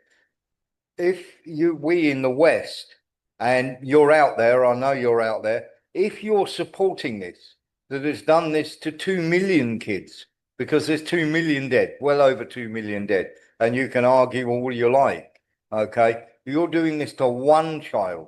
You're a scumbag. Think how many millions, how many hundreds of thousands of kids are not seeing their fathers again because they've been kidnapped to go into a war that they do not want to fight for the country that they're in. That doesn't make them cowards, it makes them sensible. And the cowards are you people hiding online and the politicians that are supporting Ukraine. You are absolute scum, every single one of you. And all these kids, everything that happens to them is because of you supporting this nonsense. You made Ukraine fight an unwinnable war. And who's paying for that? Not the lunatics that are in charge, not the neo-Nazis, but the ordinary men and women and their children. Nillis. Yeah, I've always been a monarchist, ever since I was a small child. But seeing the king, every time Zelensky turns up, he's hugging him and kissing him. And I think Zelensky is the new Jimmy Savile, the Procura.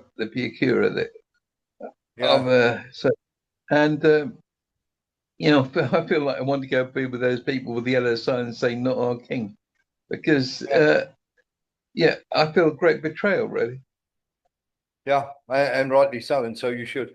When they're doing this to, you can see the heartbreak of the little kid there. That tells you more than watching anybody get blown up. It really does, because it brings home exactly what's happening, and anybody that thinks that is okay is absolutely full of it. Lee Williams.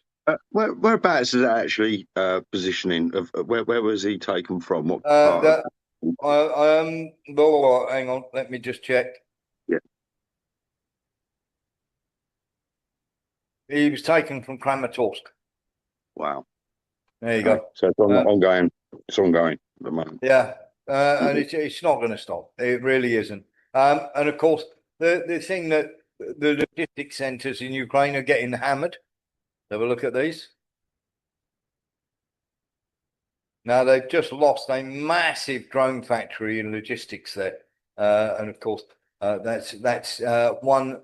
Should we say other area? This is an unwinnable war. They're just losing it bit by bit, and it is the most brutal war you've ever seen. While we're talking of all sorts of nonsense, let's talk about a journalist in the EU who's been banned here, or sanctioned, we should say. The EU sanctioned a journalist for making pro-Palestinian reporting. Yes, guys, the EU has frozen all the money and assets of a German citizen, Hussein Dorgu, just for making pro-Palestinian journalism. According to the Council of the EU, he filmed and published videos of anti-Israel rioters in a German university. The Council believes these recordings supports the actions of Russia to undermine the stability of the EU. Yes, it's crazy, but this is actually the official reason the EU gives to sanction this journalist. And being sanctioned is not a joke. It means that he was simply informed of the decision with no chance to defend himself in a regular court. He is left with no option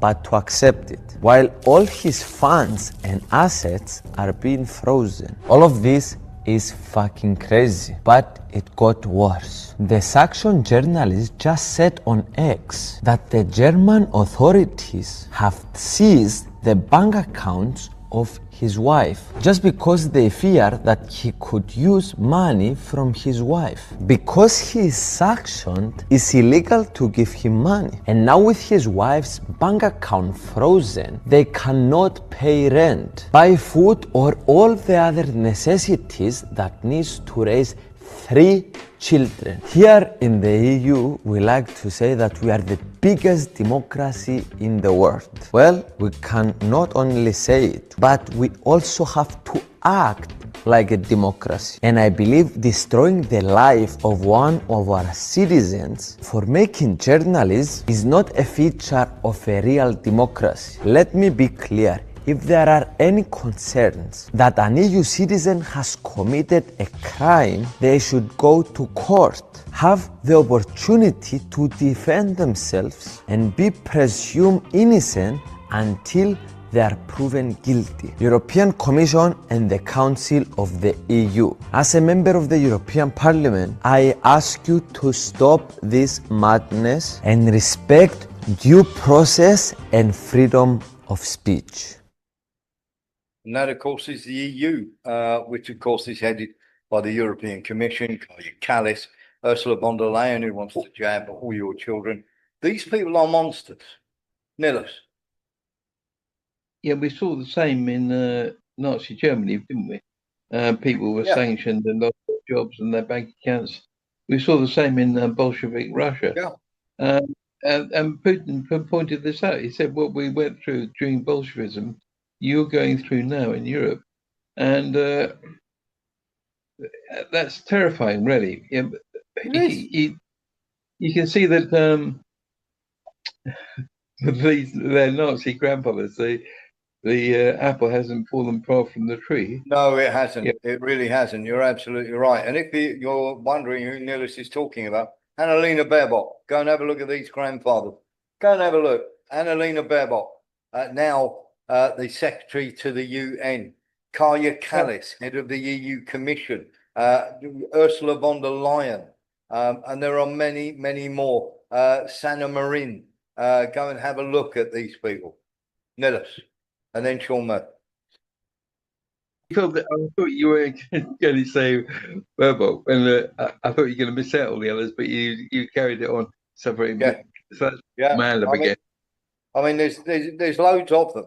Go and have a look at Blaise Metroveli, who is now the head of MI6. Her grandfather, a Nazi collaborator. Switch on, people. Sean Murphy. Well, I think it's absolutely disgusting, Warren. You know, a chap who's just doing his job,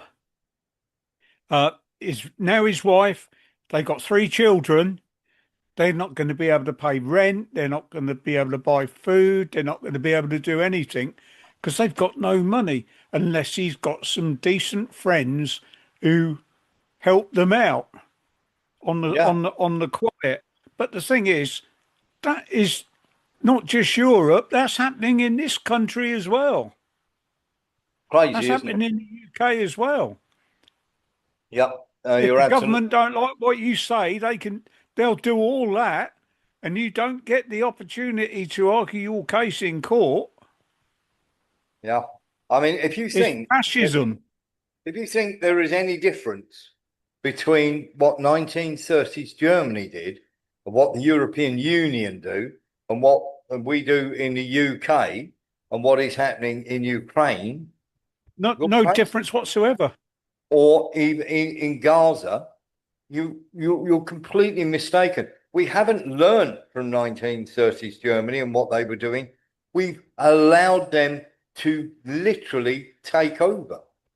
Literally. Well, we know what they were doing, and they know what they were doing, but they don't care.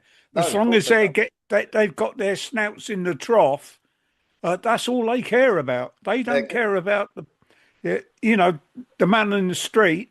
No, they're cut from the same cloth. Jim. Barry Warren, it just seems like Europe is under the stranglehold of the offspring of Nazi vipers. Yes. They're just taking away our liberties bit by bit by bit by bit. Yeah, I totally agree with you, Jim. It is amazing that people out there, I know you guys are all wide awake, but if you're out there, people, just go and have a look. Go and have a look at what the Nazis did. First of all, they got hold of the media, and anybody that disagreed with them, they closed that media down or ostracized it. They got control of the media space. Who has control of that now? Okay. They also made it illegal to criticize various things. Who's doing that now? They also overthrew or marched into other countries. Who's doing that now by rigging elections? Just go and have a look. And of course, also doing false flags so that they can go in and overthrow their governments and using false flags like protests on the street. Who's doing that now? Okay. Who's going into countries and wiping out entire civilizations? Okay. The apple, as Nillis was saying there, the apple doesn't fall far from the tree, Jim. It really doesn't. You're absolutely right. These people are taking over. And if you don't recognize that, if you don't see it, you're next. Don't think that they're not coming for you. They will. Lee Williams. The fact that Starmer, when people, we kind of know anyway, but that he was saying that there's going to be a war. Who would it be a war with? Would it be in a lovely area against Russia from last year? Or no, he's lining up. He's lining up for Russia because they've got it on him. Suddenly these 3 Ukrainian male models don't suddenly, shall we say, one of those. Oh, shall we release everything that we've got? If you think that the Ukrainian dissident that got shot, who had his laptop taken away in Madrid, is not locked into that happened 2 days after the arrest. Yeah, I've got a very large taking away evidence. That's what it is. Yeah, exactly that. So let's get into. We've got a couple more for you to get through. Let's get into this. Here we go. Terrorism plays quite well, doesn't it? When you're ISIS, Al Jalani here, sporting a €144,000 watch on his wrist there. There's the watch. Nice work if you can get it. Obviously, terrorism pays well these days. So one of these people, I'm one of these. I call them elite terrorists because terrorism now pays really, really well, especially for the people who are carrying it out. Nillis. Yeah, I don't know where he got it, but I know the Emir of Qatar. Yeah, every time somebody would go and visit him, he'd give them a really, really expensive Rolex worth hundreds of thousands. Yeah. Yeah, exactly that. And this has been going on for years and years and years when they put dictators in office. But Idi Amin had a huge collection of watches. That's not very well known, by the way. But Idi Amin actually had a collection of watches that was worth over £3 million back then. So that tells you everything you need to know. And of course, a friend of mine, I tried to buy the book from him. There was a wonderful book written by Idi Amin. There's only about 10 copies of it left, that I believe, and they're absolutely, well, I think they're priceless to a collector. Democracy and How to Achieve It by Idi Amin.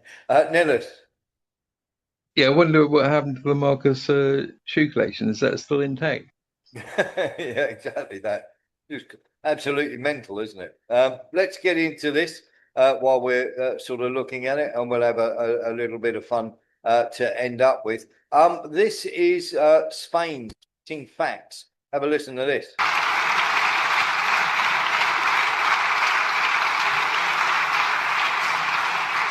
Es importante recordar, no olvidar, para no cometer los errores que se cometieron en el pasado. Y desgraciadamente la historia se repite. Pero esta vez no como farsa, sino como tragedia.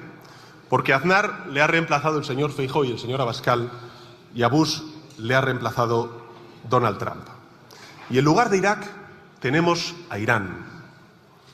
Por cierto, Irán, señorías, es un país 2 veces más poblado que Irak y con un peso sobre la economía global 5 veces mayor.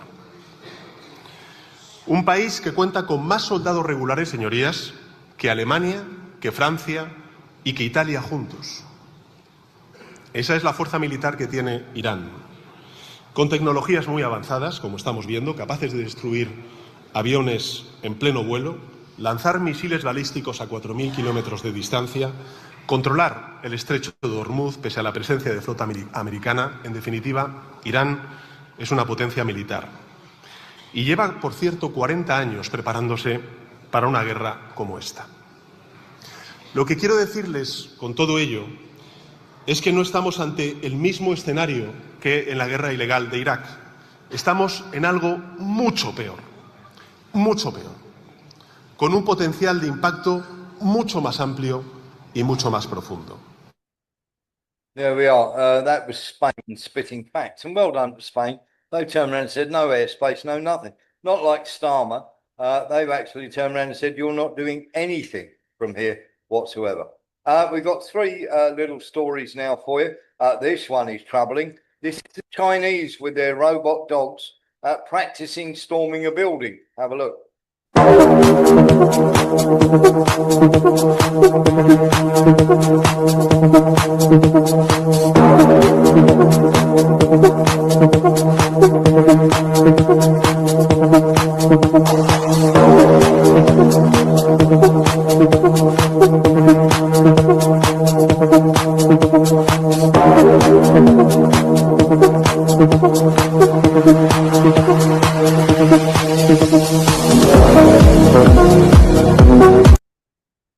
And they are practicing with those as we speak. So these units are actually practicing with these robot dogs. This is the Chinese, of course, and if I was them, I'd be very, very worried.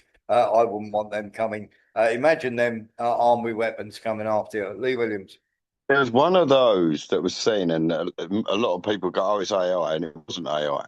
It was a robot dog that was in the constituency of an area where it was barred up, and there was a guy there, and the guy that was filming it said, what is that? And he went, what are you on about? You know, he was obviously a foreigner. And he said, no, it's nothing. It was a dog. And the dog is robotic, but then, you know, if it had ULEZ in it or whatever it had in it, but not like to the degree of weapons. But this is in England. So that was just obviously not on the news. I just thought I'd let you know that. Okay. And I've got to say, you know, if you had 700 of them walking across the battlefield at you, you wouldn't be very happy. Nillis. Yeah, I saw that actually. It was on the YouTube.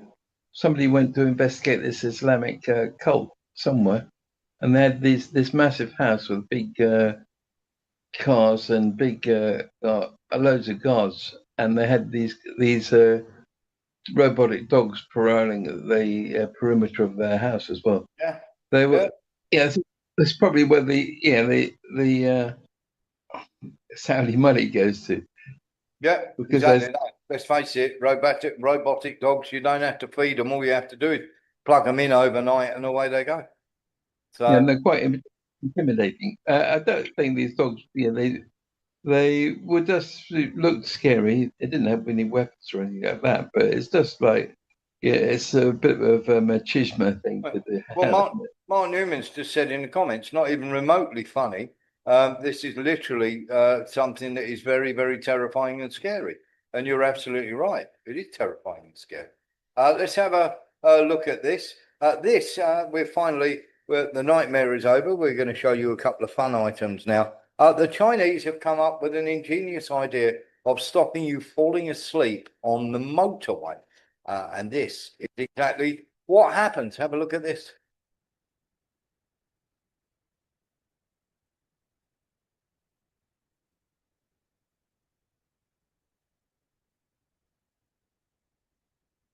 So the whole idea is mounted lasers that actually hit the boards. We'll show you it again.